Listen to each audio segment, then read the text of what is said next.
kawan pajak, bagaimana nih kabarnya? Ketemu lagi nih ya. Kami berharap semoga kawan pajak semua dalam keadaan sehat selalu.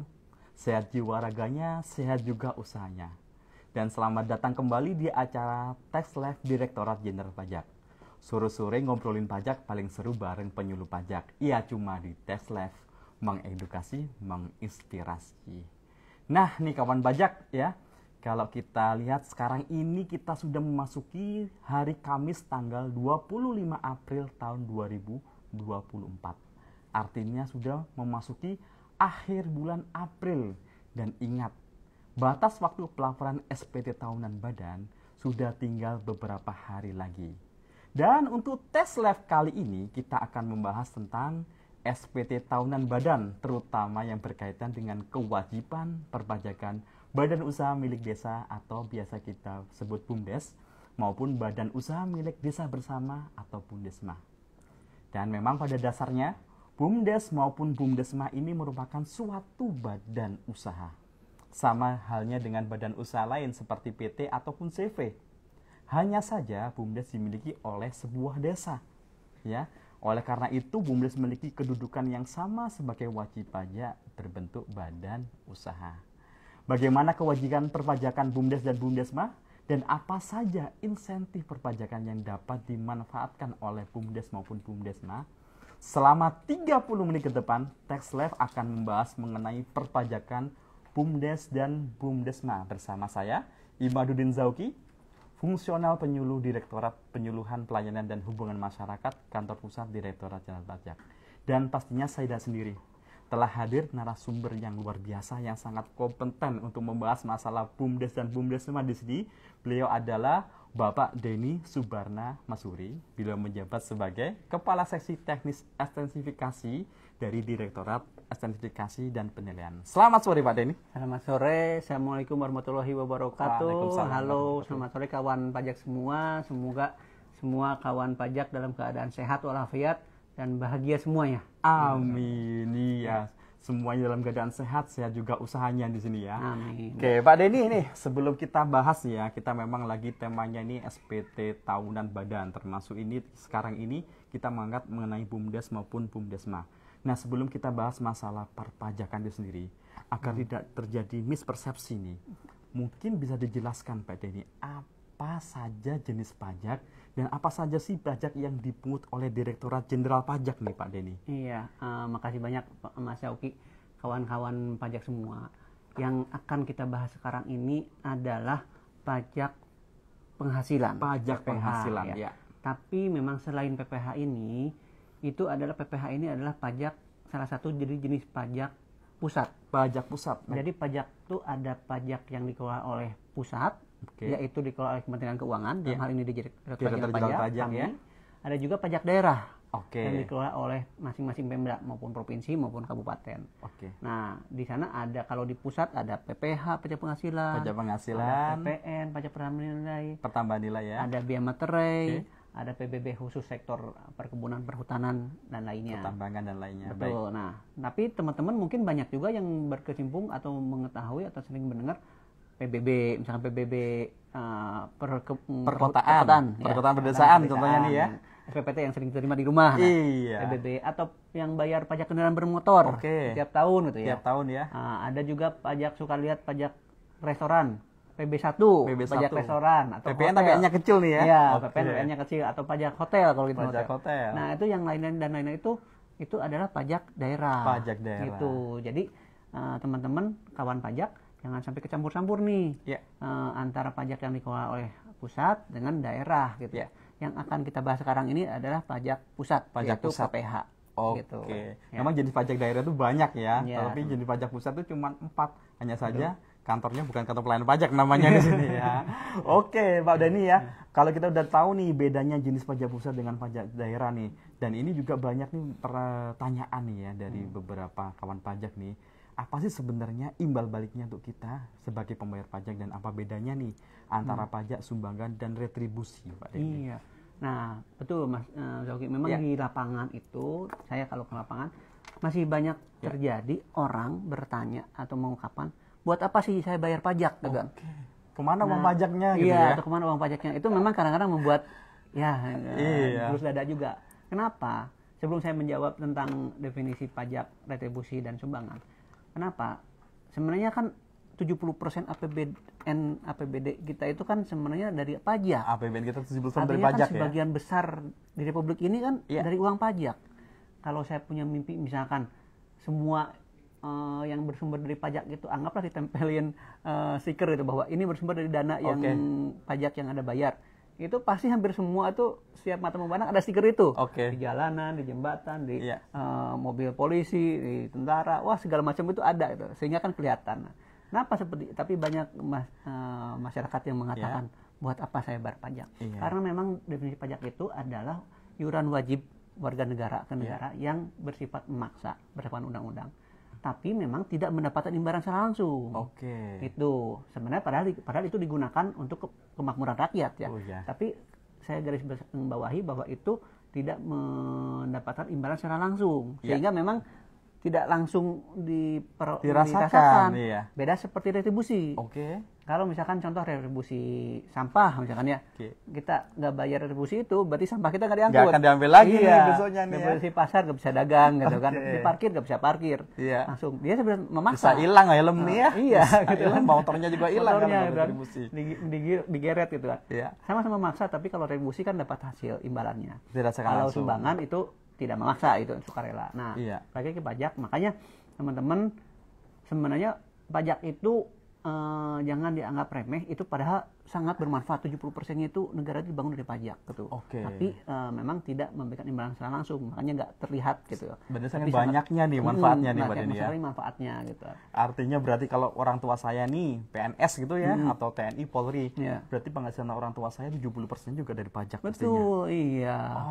Artinya anak-anaknya juga merasakan hal yang merasakan hal yang sama ya, dari mulai kecil saya udah merasakan ya manfaat dari gitu. pajak walaupun tidak secara langsung. Nah, Pak Denny nih ya, ini juga menjawab beberapa pertanyaan dari teman-teman mungkin selama ini, kemana sih uang pajaknya yang kita bayarkan, kok kita nggak manfaat secara langsung. Memang itulah memang sifat dari pajak berbeda dengan retribusi. Nah, kembali tentang BUMDes maupun BUMDes. Nah, memang kali ini tema yang kita angkat ini kan berkaitan dengan kewajiban perpajakan BUMDes dan BUMDesma. Ya, sebenarnya apa yang dimaksud dengan BUMDes dan BUMDesma itu sendiri, Pak Denny? Baik, kalau nyambung dengan pertanyaan sebelumnya tentang kontribusi dari pajak itu kemana saja gitu, uang pajak itu.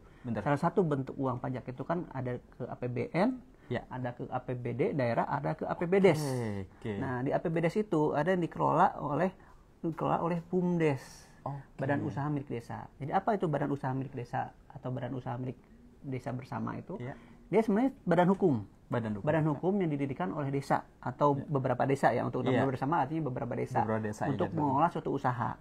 Di mana modalnya ada di APBDes. APBDes itu 70% dari pajak. Uangnya juga dari pajak juga ya, pasti BUMDes ya. BUMDes itu uangnya dari pajak juga loh gitu kan. Dikelola untuk mengelola usaha, kemudian misalkan mengembangkan investasi, produktivitas, atau misalkan memberikan jasa layanan bagi masyarakat desa. Tapi intinya itu kan pasti untuk memberikan dampak kesejahteraan bagi masyarakat. Sehingga uang yang tadinya APBDes itu yang tadinya misalkan untuk kepentingan apa, tapi bisa dikelola bersama BUMDes itu untuk nambah kesejahteraan masyarakat. Sehingga BUMDes itu sebenarnya badan hukum yang termasuk subjek dari perpajakan gitu. Karena dia adalah badan usaha yang berbadan hukum. Artinya secara perpajakan BUMDes dan BUMDesma ini sama dengan badan yang lain ya Pak Denny ya? Betul, iya. Nah, kalau memang kita ngomongnya memang BUMDes dan BUMDesma ini memang pada dasarnya itu sama dengan badan usaha lain. Nah, untuk kewajibannya sendiri nih, kira-kira apa sih kewajiban perpajakan dari BUMDes dan BUMDesma ini Pak Denny? Nah, karena dia memang sama dengan badan hukum yang lain, berarti kewajiban perpajakannya juga mirip dengan mirip ya. Apa kewajiban perpajakan dari badan usaha? Ada 4 kewajiban. Pertama, wajib daftar. Kedua, wajib hitung. Baik. Ketiga, wajib bayar. Keempat, wajib lapor.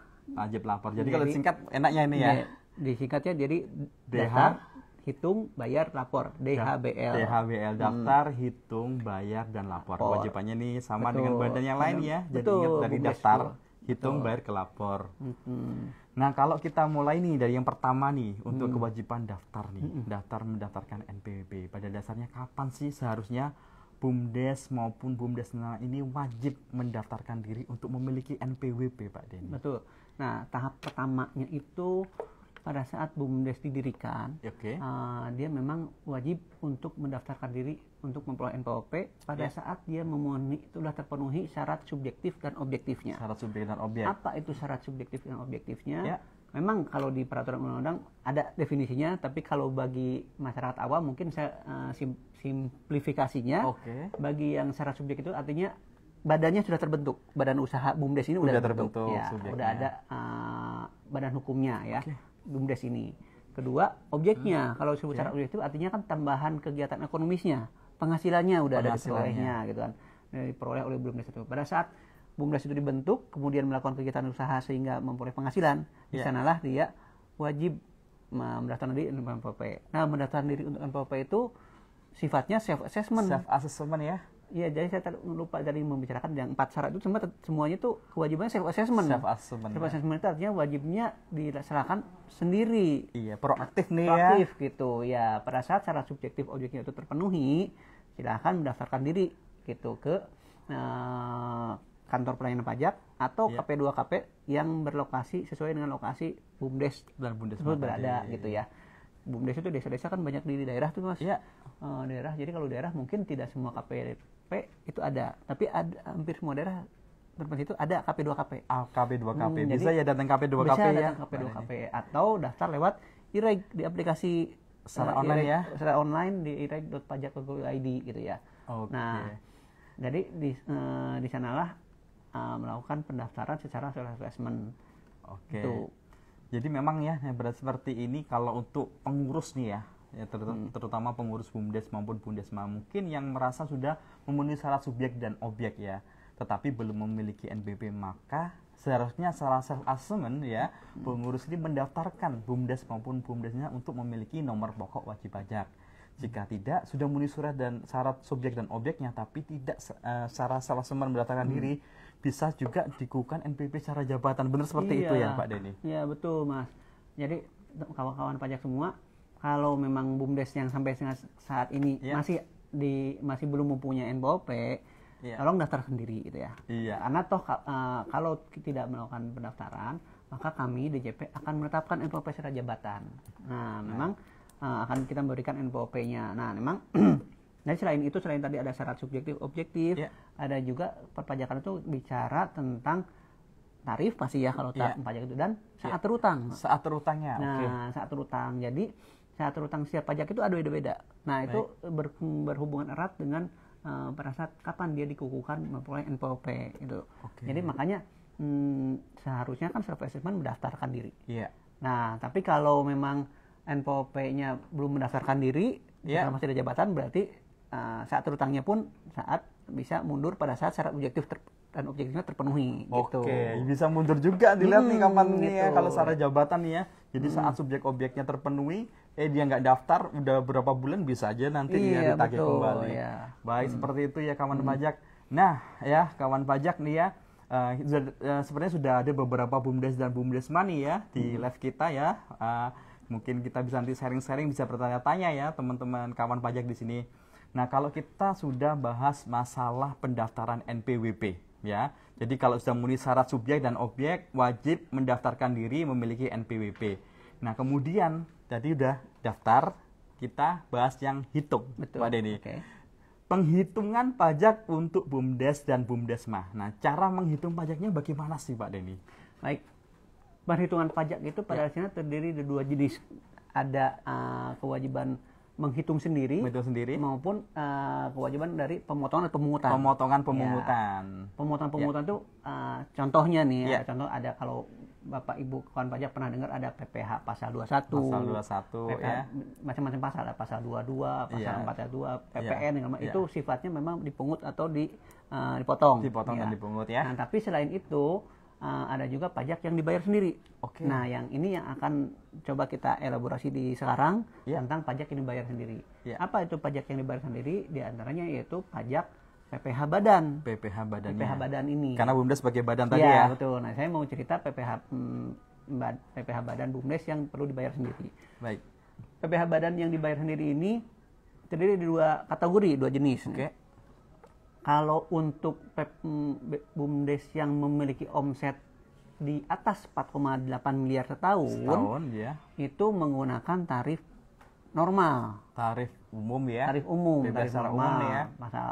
Pajak secara umum. Oke. Ya. Nah, tapi kalau yang di bawah 4,8 miliar dalam 1 tahun sampai dengan 4,8 miliar ya 1 tahun ya. Itu kita berikan fasilitas nih. Iya.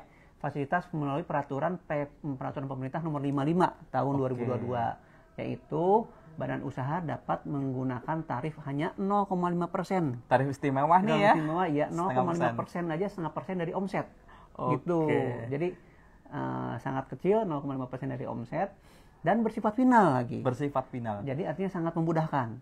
Ini memang latar belakangnya itu dahulu sebelum PP 55 ada peraturan pemerintah nomor 23. Di peraturan pemerintah nomor 23 ini BUMDes itu belum termasuk. Belum termasuk yang boleh menggunakan tarif ya. Ini, ya. Nah, sejak 2022 ada keluar peraturan pemerintah nomor 55, BUMDes masuk, sehingga itu fasilitas bisa dimanfaatkan gitu ya. Insentif ya untuk BUMDes bisa dimanfaatkan nih teman-teman semua itu ya, kemudahan, karena banyak yang cerita nih bayar pajak atau ngitung pajak susah ya gitu ya. Susah. Nah, ini kita kasih kemudahan gitu ya, hanya 0,5% dari omset. Kalau omset pasti semua pasti ada ya, semua kegiatan usaha pasti buat omset dong ya. Ada omsetnya mungkin ya. enggak, apalagi tapi syarat keduanya itu selain di bawah 4,8 tapi umurnya itu hanya untuk selama 4 tahun. Oke, jangka waktunya hanya sampai dengan 4 tahun ya. Ya, hanya 4 tahun. Jadi artinya kalau BUMDes yang di atas umurnya di atas 4 tahun, 5 tahun ke atas, walaupun dia omsetnya di bawah 4,8 tetap harus menggunakan tarif normal. Oke, memang harapannya kalau lebih dari 4 tahun harusnya sudah naik kelas di BUMDes lagi menggunakan tarif final 0,5%, tapi sudah bisa menggunakan tarif PPh secara umum. Nah, ini Mbak Dani juga ada yang masih bingung nih, mungkin membedakan nih. Saya tuh ada BUMDes, ada bendahara ya, desa di sini ya. Oh iya, benar. Seperti itu kira-kira beda nggak sih kira-kira BUMDes sama bendahara desa nih? Ya. Ini ada di sini banyak BUMDes juga nih. Mungkin ada bendahara desa juga yang hadir di sini. Biar tahu nih bedanya nih ya. Mas, memang di praktek di lapangan kadang-kadang orang BUMDes itu di aturan seharusnya kan antara bendahara desa, aparat desa dengan BUMDes terusnya berbeda. Tapi itu kan sangat berkaitan erat karena kan modalnya ya dari berkaitan desa. Modal tadi ya. Tapi sebenarnya ini dua hal yang sangat berbeda. Karena yang satu adalah instansi pemerintah, bendahara, yang kewajiban memotong memungut gitu ya. Seperti bendahara instansi pemerintah yang lain ya. Yang satu BUMDes itu adalah badan usaha seperti perusahaan. Seperti misalkan kalau yang itu ada PT, CV, firma itu. Jadi yang satu bendahara, yang satu badan hukum. Jadi itu suatu hal yang sangat berbeda. Sangat berbeda. Jangan kecampur, walaupun memang orang sangat berhubungan erat gitu ya. Tapi jangan kecampur nih kawan-kawan. Yang kita bicarakan sekarang itu adalah badan usaha. Badan usaha. Nah, khawatirnya nih saya sebagai bendahara, ya pengurus bendahara desa juga pengurus BUMDes. Udah punya nih NPWP bendahara desa, nggak perlu lagi daftar BUMDes. Jangan, beda ya. gitu kan. Nah, kemudian NPWP itu dan satu lagi. Saya pengurus nih, saya udah punya NPWP-nya.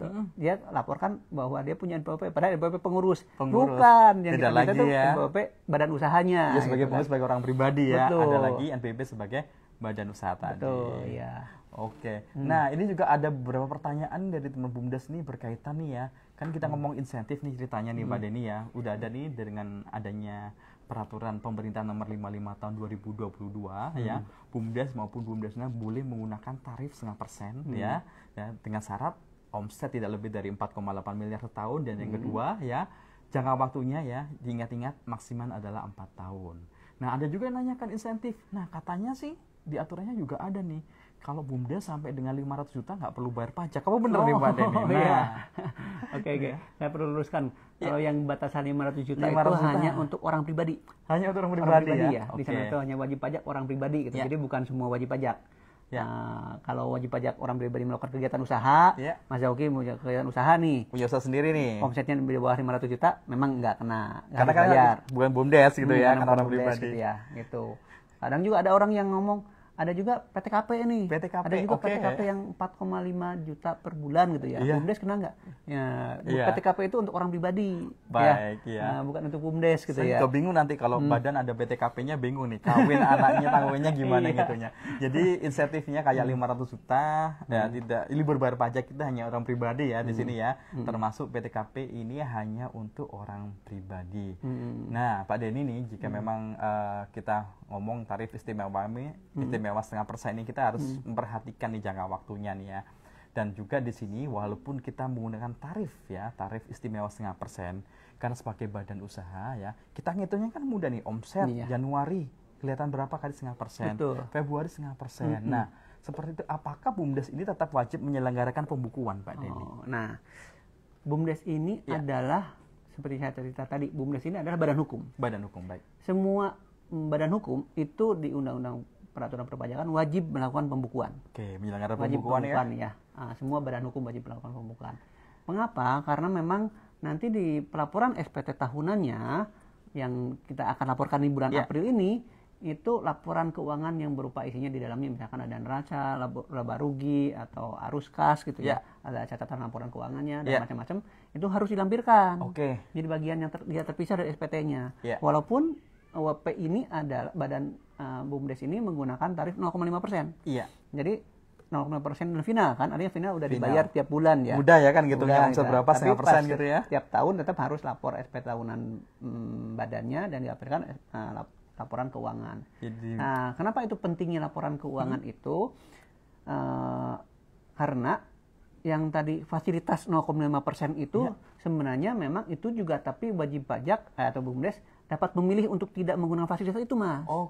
Dapat tidak memilih tidak gitu ya. Harus ya. Tidak harus. Walaupun omset nggak sampai 4,8 setahun ya. Misalkan ada BUMDes yang di bawah 4,8 dan baru, tapi mereka menganggap misalkan saya kalau menggunakan dari laporan keuangan itu saya pengen menggunakan tarif normal.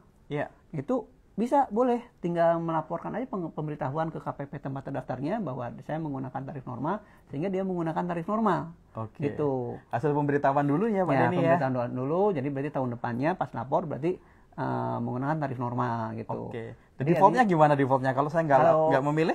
Kalau defaultnya tetap 0,5%. 0,5%. Nanti kalau memang mau menggunakan tarif normal, silahkan tinggal lapor atau menyampaikan pemberitahuan ke KPP tempat terdaftarnya gitu kan.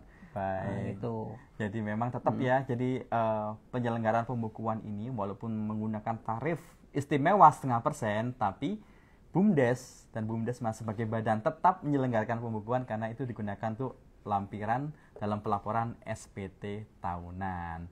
Nah, kita udah bahas nih ya, mulai pendaftaran, juga penghitungan di sini. Nah, yang ketiga nih Pak Denny, kita sudah masuk ke pembayaran di sini. Mungkin ada teman dari BUMDes ini yang sebenarnya saya tahu nih pajaknya, tapi saya nggak tahu cara bayar pajaknya nih. Caranya bagaimana tuh Pak Denny? Cara bayar pajak ini sebenarnya mudah.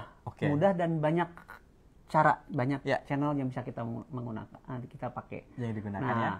Tapi caranya itu tahap pertama harus bikin kode billing dulu. Buat kode billing dulu ya. Kode billing dulu, setiap pembayaran itu bikin kode billing. Bagaimana bikin kode billing? Banyak cara juga.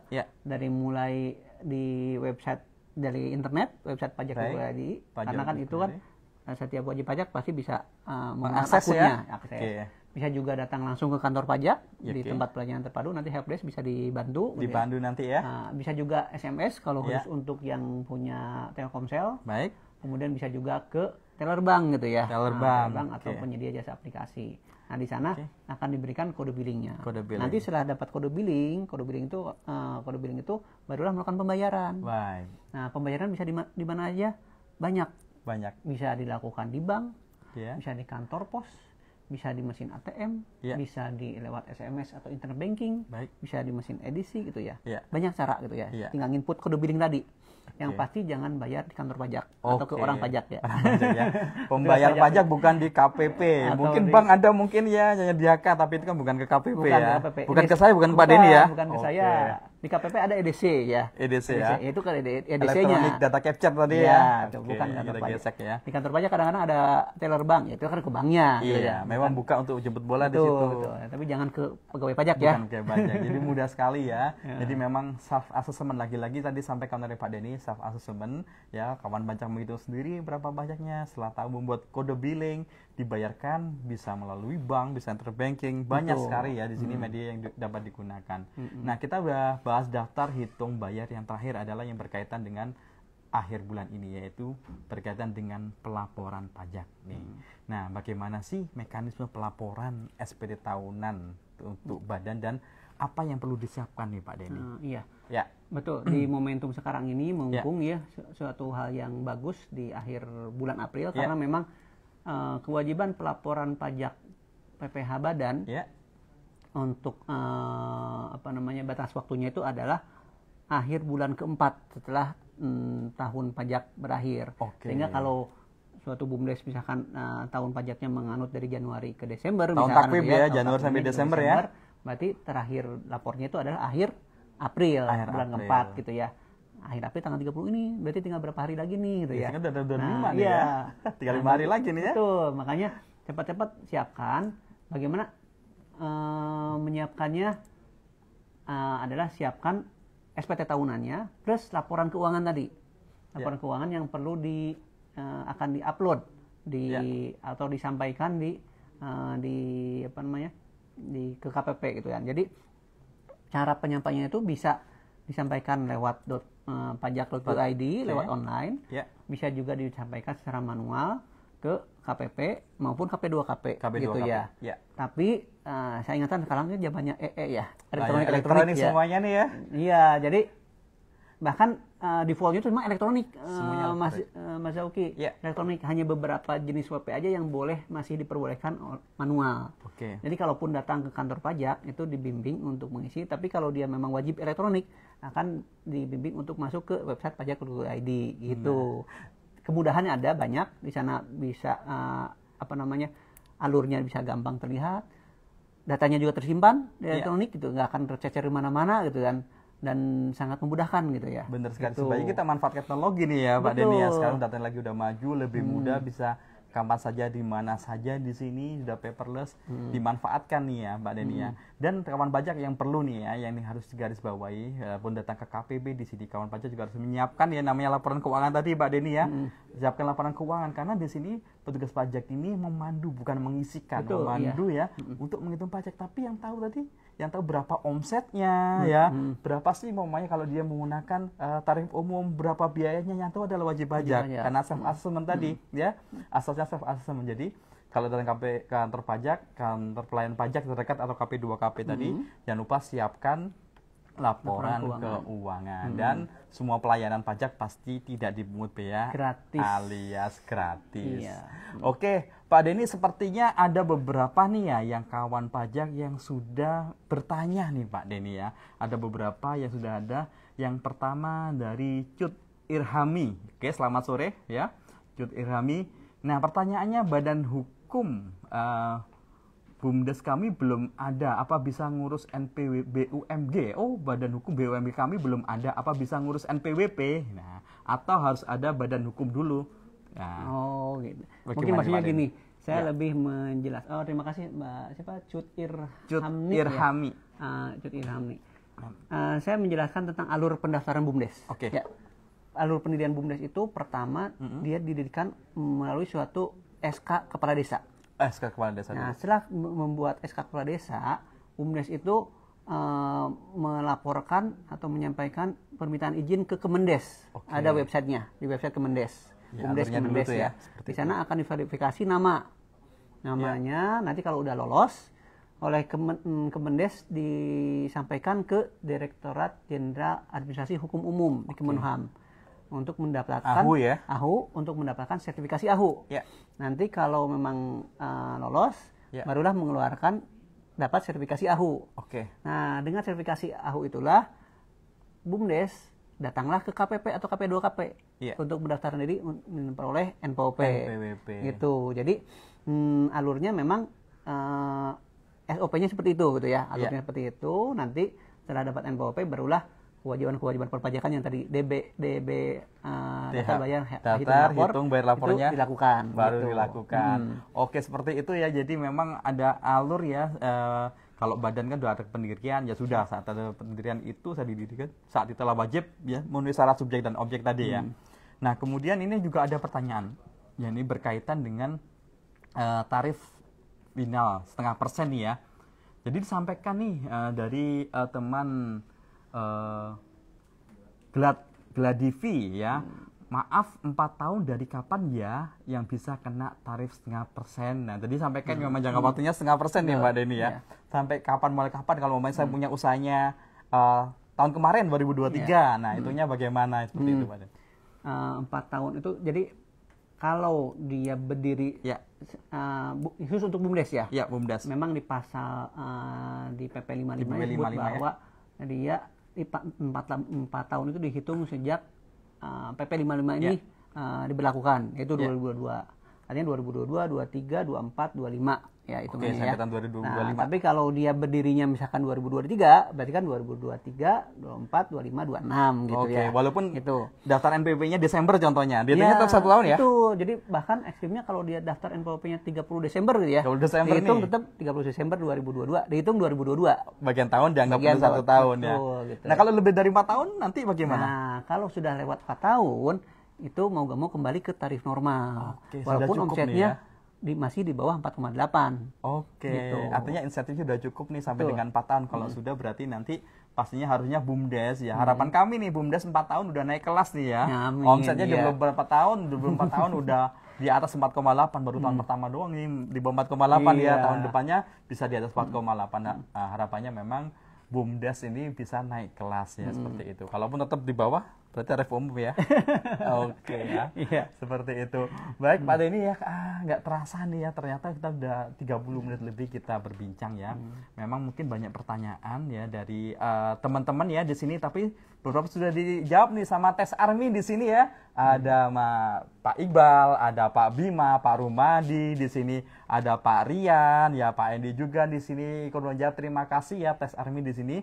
Dan juga di sini kami juga ucapkan terima kasih atas atensi yang telah diberikan, dan juga jangan lupa ikuti diskusi lainnya ya di tes ini. Kami juga ada pengumuman nih kawan pajaknya ya, terutama ini untuk kawan pajak yang memang hobi ya membuat ilustrator di sini ya, atau membuat game di sini. Di sini ada pengumuman ya dalam rangka meningkatkan kesadaran generasi muda sekaligus untuk mendekati hari pajak nih ya di Juli nanti tahun 2024. Direktorat Jenderal Pajak menyelenggarakan kegiatan lomba tutur pajak tahun 2024 ya. Ada 2 jenis lomba ya yang dilombakan. Yang pertama adalah lomba cipta game edukasi pajak anak usia dini.